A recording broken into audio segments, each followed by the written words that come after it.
রূপ লাবণ্য বাড়াতে খনার বচন। যে না মাখে পাকা পেঁপে তার চামড়া হয় খসখসে। অর্থাৎ ত্বকে পাকা পেঁপে লাগালে দীর্ঘদিন ত্বকের লাবণ্য ও তারুণ্য বজায় থাকে।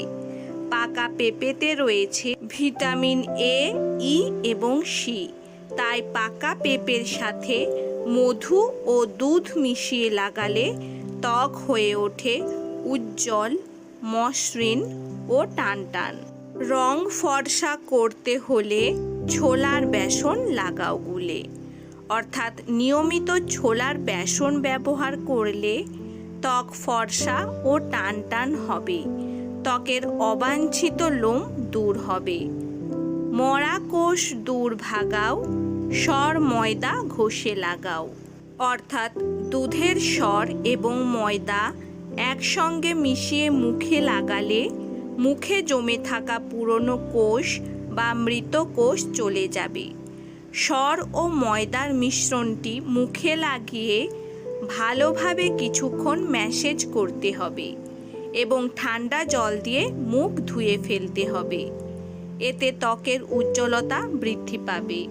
নারকেল তেল ঘষে লাগালে বয়স কমবে সবাই বলে। অর্থাৎ নারকেল তেল হালকাভাবে ঘষে ঘষে ম্যাসেজ করলে ত্বকের রক্ত চলাচল বৃদ্ধি পায়, ফলে বয়সের ছাপ পড়ে না।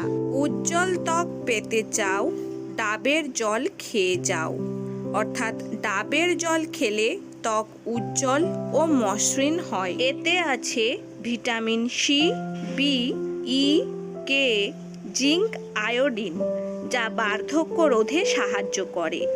চুল যদি পাকে টক দই আগে।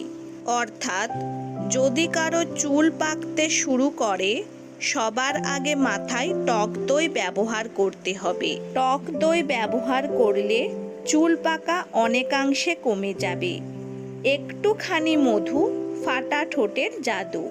অর্থাৎ প্রতিদিন ঠোঁটে একটু করে মধু লাগালে ঠোঁট মোলায়েম ও মসৃণ থাকে। থানকুনি পাতার রসে চুল পড়ার ওষুধ আছে। অর্থাৎ থানকুনি পাতা বেটে তার রস যদি চুলে লাগানো যায় তাহলে চুল পড়া বন্ধ হয়। রোজ একটা ভালো ফলে রূপের চটক খুলবে বলে। অর্থাৎ প্রতিদিন একটি করে ফল খেলে ত্বকের উজ্জ্বলতা বৃদ্ধি পায়। প্রতিটি মরশুমেই অল্প করে হলেও প্রতিদিন ফল খেতে হবে। গরম জলে লেবু, ওজন হবে কাবু। অর্থাৎ সকালে খালি পেটে হালকা কুসুম গরম জলের সাথে লেবুর রস মিশিয়ে খেলে ওজন নিয়ন্ত্রণে থাকবে এবং চর্বিও কমে যাবে। মন্ডা মিঠাই দূরে, ওজন হবে সরে। অর্থাৎ তারুণ্যকে বজায় রাখতে হলে মিষ্টি জাতীয় খাবার এড়িয়ে চলতে হবে, কারণ এতে প্রচুর পরিমাণে ক্যালোরি আছে যা ওজন বাড়াতে সাহায্য করে। ধ্যান করায় মন দাও, সৌন্দর্য বাড়িয়ে নাও। অর্থাৎ প্রতিদিন নিয়ম করে ধ্যান করলে অভ্যন্তরীণ ও বাহ্যিক সৌন্দর্য বৃদ্ধি পায়। আম, নিম, জামের ডালে দাঁত মাজো কৌতূহলে। অর্থাৎ আম, নিম, জাম গাছের ডাল দিয়ে দাঁত মাজলে দাঁত উজ্জ্বল, মজবুত এবং রোগহীন হয়। বন্ধুরা, ভিডিওটি ভালো লেগে থাকলে অবশ্যই ভিডিওটিতে একটা লাইক করে দিও এবং পরবর্তী এপিসোড দেখতে চ্যানেলটিকে সাবস্ক্রাইব করে দাও। টাটা।